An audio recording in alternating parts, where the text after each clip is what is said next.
हमें जो पढ़ना है क्लास 9 का बहुपद यानी पॉलिनोमियल, जो क्लास 9 में सेकंड चैप्टर है एनसीईआरटी का।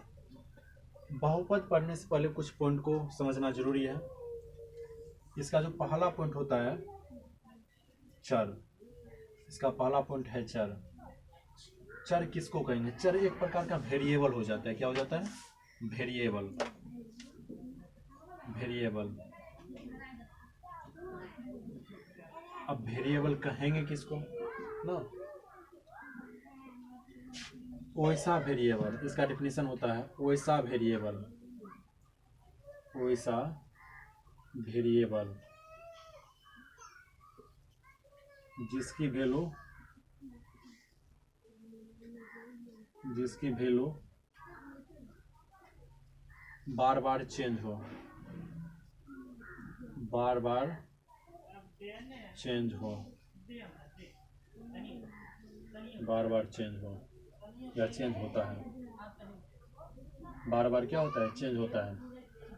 यानी चर वेरिएबल किसको कहेंगे? वैसा वेरिएबल यानी वैसा चर जिसका वैल्यू क्या हो? बार बार चेंज हो या चेंज होता हो। चेंज होता हो लिख दीजिए, चेंज होता हो। अच्छा मान लीजिए आप, जैसे यहाँ मानिए ना, क्या है 7x प्लस 8y बराबर क्या दिया हुआ है? 5। अगर मानिए x, एग्जाम्पल ये हो गया 7x प्लस 8y बराबर 5। अगर मान लीजिए x की जगह हम 1 रखते हैं तो y का मान जो भी आए, अगर x की जगह 2 रखते हैं y का मान क्या होगा? चेंज हो जाएगा। x की जगह अगर 3 रखेंगे तो y का मान क्या होगा? उससे भी चेंज हो जाएगा, अलग आ जाएगा मान। यही जो x और y जो है ना, इसमें x और y यही क्या हो जाएगा? चर हो जाएगा। क्या हो जाएगा? चर। चर यानी बहुपद का पहला पॉइंट चर। समझ गए आप लोग अच्छा से? सेकंड इसका समझिए, सेकंड क्या होता है इसका? सेकंड हो जाएगा इसका औचर। क्या हो जाएगा? औचर। या इसको मिटा दीजिए पूरा। सेकंड है इसका औचर। औचर।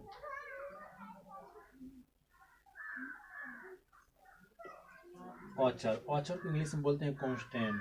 क्या बोलते हैं? कांस्टेंट। कांस्टेंट, कांस्टेंट बोलते हैं औचर को। जैसे मान लीजिए 1, एग्जाम्पल इसका लीजिए, इसका डेफिनेशन कुछ नहीं होता है, एग्जाम्पल इसका लीजिए ना।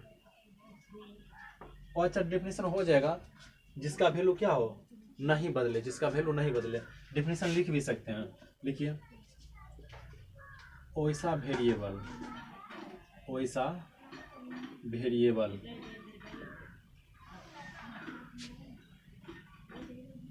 वैसा वेरिएबल जिसके मान में कोई चेंजिंग नहीं हो, मान में कोई चेंज नहीं हो, कोई चेंज नहीं हो, क्या कहलाएगा? अचर कहलाएगा। यानी अचर कांस्टेंट, वैसा वेरिएबल जिसके मान में कोई चेंज नहीं हो, कोई बदलाव नहीं हो। जैसे मान लीजिए ना, मानिए 1, क्या मान है? 1। अच्छा बताइए, अगर इंडिया में 1 को 1 ही बोला जाता होगा ना? ऐसा है? अगर इंडिया में 1 बोला जाता है तो अमेरिका में 2 बोला जाता होगा। अमेरिका में भी इसको क्या बोला जाता है? 1 ही बोला जाता है। या चाइना में भी इसको 1 ही बोला जाता है। नेक्स्ट मानिए ना 4, अगर यहाँ 4 बोला जाता है तो अमेरिका में भी क्या है? इसका वैल्यू 4 ही है, ना कि 5 हो जाएगा। अगला मानिए पाई लेते हैं। क्या लेते हैं? पाई। अगर मानिए इंडिया में पाई का वैल्यू 22/7 है तो अमेरिका में भी कितना है? 22/7 ही है। यही क्या हो जाएगा? औचर हो जाएगा आपका। अब अगला पॉइंट पर आते हैं, तीसरा पॉइंट, इसको मिटाते हैं।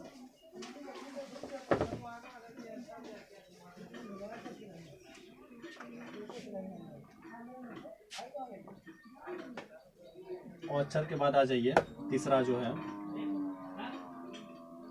है आपका घात। क्या हो जाएगा? घात।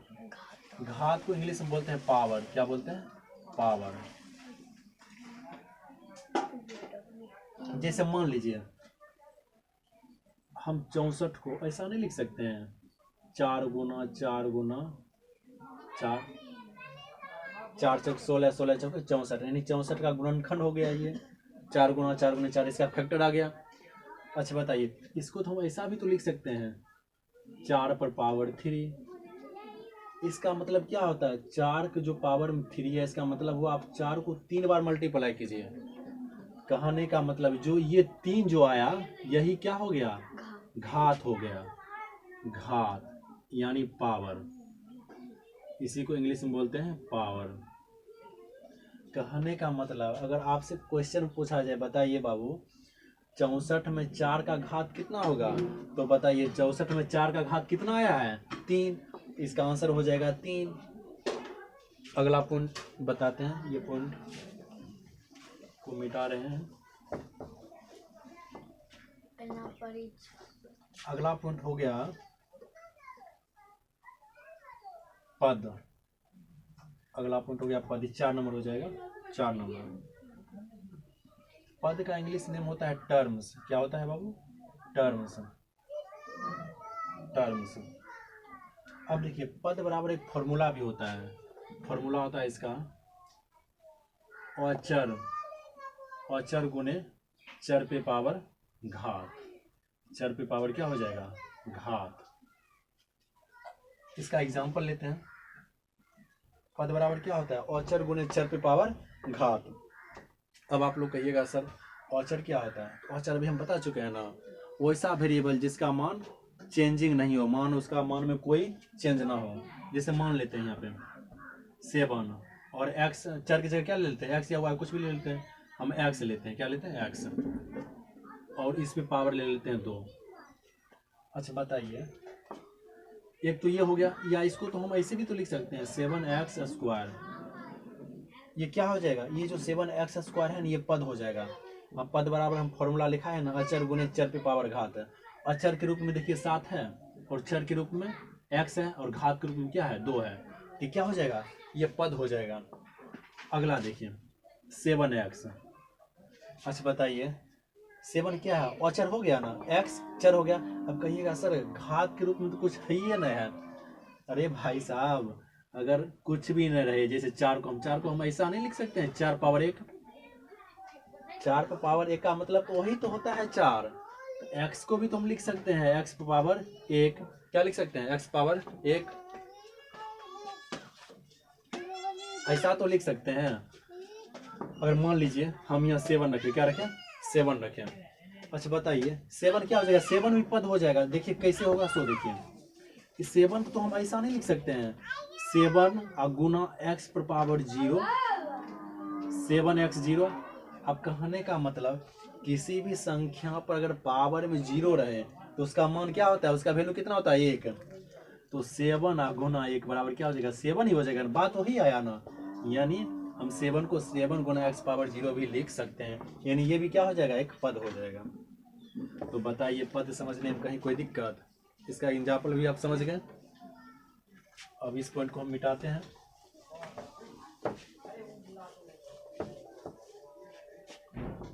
अब अगला पॉइंट पाइए, अगला पॉइंट है 5 नंबर ना, बीज गणितीय व्यंजक, बीज गणितीय व्यंजक, बीज गणितीय व्यंजक है,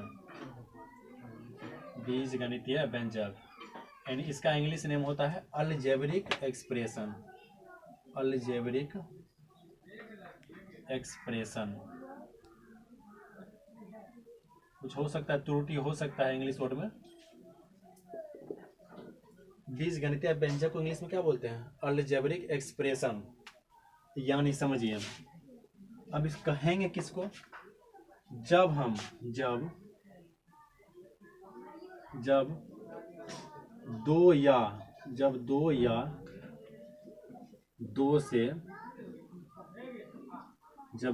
दो से अधिक पद को, जब 2 या 2 से अधिक पद को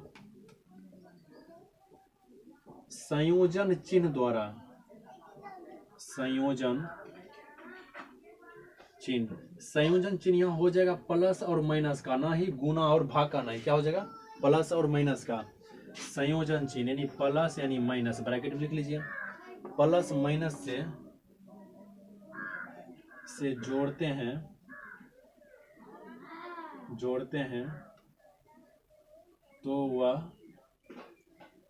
तो वह बीज गणितीय व्यंजक कहलाता है।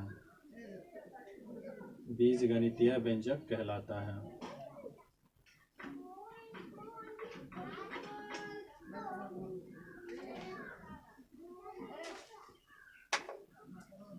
अब आप लोग कहेगा सर इसका एग्जाम्पल कैसे होगा, चलिए हम एग्जाम्पल आपको बताते हैं। हम क्या लिखे हैं इसका डेफिनेशन, जब दो या दो से अधिक पद को संयोजन चिन्ह कहने का मतलब क्या, इसमें दो ही चिन्ह होगा, प्लस और माइनस। हम किसी से जब इसको कनेक्ट करेंगे यानी जोड़ेंगे तो वो क्या कहलाएगा, बीजगणितीय व्यंजक कहलाएगा। अभी हम तुरंत जस्ट बताए हैं पद के बारे में, बताइए इसका एग्जाम्पल लीजिए, एग्जाम्पल ही बता रहे हैं। पद 7x², पद बराबर क्या होता है फॉर्मूला, अचर गुने चर पे पावर घात। देखिए 7 अचर हो गया ना, x क्या हो गया चर, और 2 जो हो गया क्या हो गया, घात हो गया इसका यानी पावर हो गया। एक पद तो ये हो गया, दूसरा हम पद ले लेते हैं, दूसरा पद ले लीजिए क्या, 6x ले लेते हैं। 6 क्या है, अचर हो गया, x क्या है, चर हो गया। अब मानिए पावर में कुछ नहीं तो 1 हो सकता है ना, अगर जब मान लीजिए 4 है तो 4 को हम नहीं लिख सकते 4 पावर 1, यानी x है तो x को तो हम लिख सकते हैं x पावर 1। बात वही हो गया, तो घात इसका कितना हो जाएगा, 1 हो जाएगा। अब लिख लीजिए ना एक और 7 लिख लीजिए। 7 भी क्या है, एक पद है, क्या है, पद है। अच्छा बताइए 7 तो हम ऐसा भी तो लिख सकते हैं, 7 गुना x पावर 0। हमको पता है किसी भी संख्या पर अगर पावर 0 रहता है तो उसका वैल्यू कितना होता है, 1, यानी 7 गुना x पावर 0। इसको हम ऐसा नहीं लिख सकते हैं 7 गुना x पावर 0, तो 7 हो जाएगा, x पावर 0 का मान 1, फिर 7 ही आ गया ना, इसको ये भी क्या हो जाएगा, एक पद हो जाएगा, 7 भी एक पद हो जाएगा।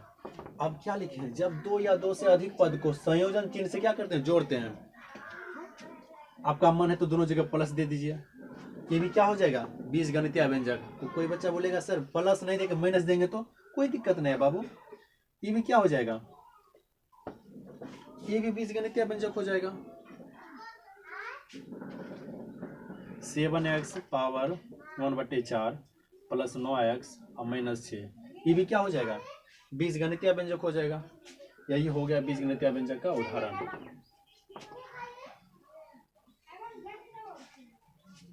अब अगला कॉन्सेप्ट पढ़ाते हैं, अगला पॉइंट हो जाएगा छठा पॉइंट समझिएगा। अब आते हैं बहुपद पे, यानी छठा पॉइंट में।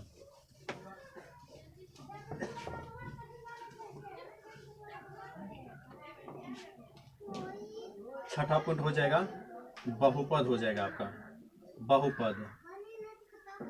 बहुपद को इंग्लिश में क्या बोलते हैं, सो समझिए, पॉलिनोमियल। क्या बोलते हैं, पॉलिनोमियल।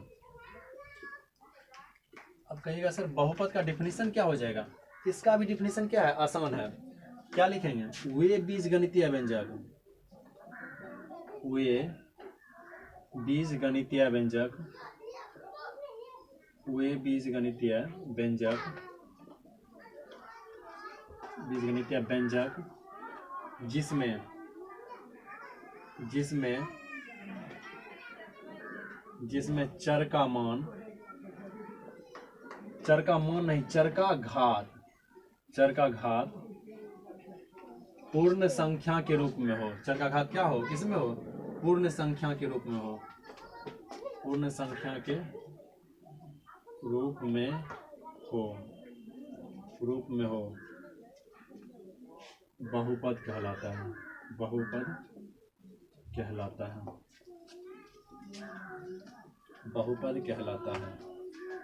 अब बताइए यहाँ पर क्या लिखे हैं, बहुपद पॉलिनोमियल, वे बीजगणितीय व्यंजक जिसमें चर का घात क्या हो, पूर्ण संख्या के रूप में हो, क्या कहलाएगा, बहुपद कहलाता है।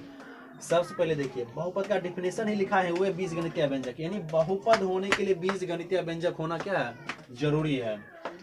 तो सबसे पहले आप एक बीजगणितीय व्यंजक का उदाहरण दीजिए।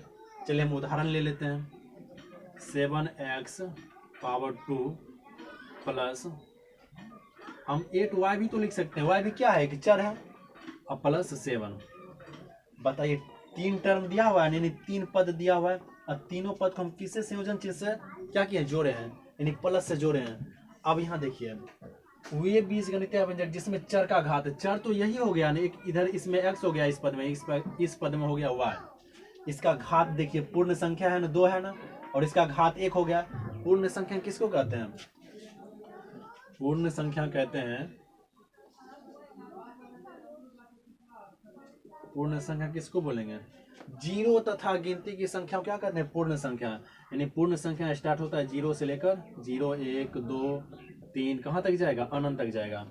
यानी चर के घात के रूप में क्या होना चाहिए, पूर्ण संख्या होना चाहिए। बीजगणितीय व्यंजक तो होना ही चाहिए, बीजगणितीय व्यंजक के साथ चर का घात होना चाहिए, पूर्ण संख्या, तभी क्या कहलाएगा, बहुपद कहलाएगा। क्या कहलाएगा, बहुपद।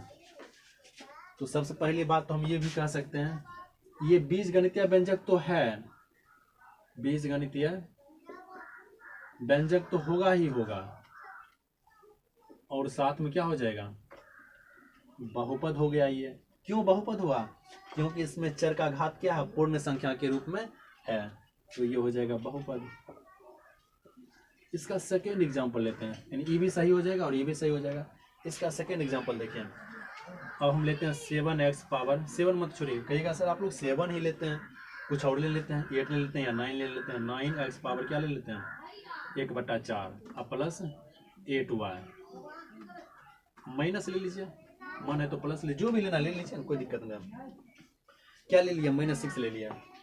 अब देखिए इसमें 3 टर्म तो है, इतना तो कन्फर्म है, नहीं बीजगणितीय व्यंजक तो है ये, प्लस माइनस के साथ तीनों टर्म को हम तो संयोजन चिन्ह से जोड़ दिया ना, क्या हो जाएगा, बीजगणितीय व्यंजक तो हो जाएगा ये। आप बताइए ये बीजगणितीय व्यंजक क्या हो जाएगा, लिख लीजिए, बीजगणितीय व्यंजक है ये, बीजगणितीय व्यंजक, बीजगणितीय व्यंजक, बीजगणितीय व्यंजक, बीजगणितीय व्यंजक तो हो जाएगा। अब लेकिन बहुपद होगा कि नहीं होगा, अब हमें देखना है। अच्छा बताइए, बीजगणितीय व्यंजक तो है, बहुपद होने के लिए चर का घात क्या होना चाहिए, पूर्ण संख्या होना चाहिए। लेकिन देखिए यहाँ पूर्ण संख्या है नहीं है, 1/4 है, 1/4 क्या है, परिमेय संख्या है, यानी ये बहुपद नहीं होगा। यहाँ तो पूर्ण संख्या है चर का घात, लेकिन यहाँ है चर का घात पूर्ण संख्या नहीं है, तो ये क्या हो जाएगा, बहुपद नहीं होगा, बीजगणितीय व्यंजक ही होगा, लेकिन बहुपद नहीं होगा। चलिए अगला कुछ एग्जाम्पल आपको बताते हैं, एग्जाम्पल देके समझिए, फिर से इसको समझिएगा।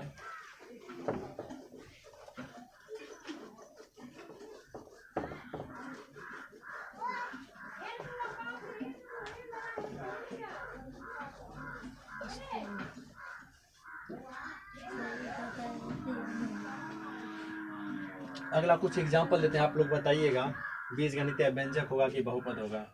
चलिए एग्जाम्पल देते हैं, 7x पावर क्या है, 4 है, प्लस 8x स्क्वायर है, 8x ही लिखिए, और प्लस 9 है। एग्जाम्पल है इसका 9x power 3 plus 6x plus क्या हो जाएगा 8। अच्छा बताइए, दोनों तो बीजगणितीय व्यंजक है, ये तो कन्फर्म है। बीजगणितीय व्यंजक क्यों है, क्योंकि हम तीनों टर्म को प्लस या माइनस के साथ क्या किया, जोड़ दिए। टर्म कहने का मतलब क्या, पद, यानी तीनों पद तो प्लस या माइनस के साथ, यहाँ तो देखिए प्लस के साथ जो कनेक्ट है ना, यानी बीजगणितीय व्यंजक तो दोनों हो जाएगा, लेकिन बहुपद कौन सा होगा। एक और एग्जांपल दे देते हैं, देखिए एक और एग्जांपल लिखिए, 8x पावर क्या देते हैं, 1/4 प्लस 7x प्लस इसमें 7 दे देते हैं।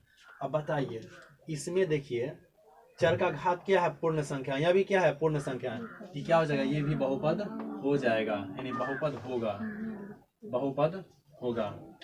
अब इसमें आइए, सेकेंड वाला में आइए, इसमें देखिए चर का घात क्या है, यहाँ भी 3 है, यानी पूर्ण संख्या है, यहाँ भी क्या है, नहीं कुछ तो एक है, पूर्ण संख्या यहाँ भी है ना, ये भी क्या हो जाएगा, ये भी बहुपद हो जाएगा।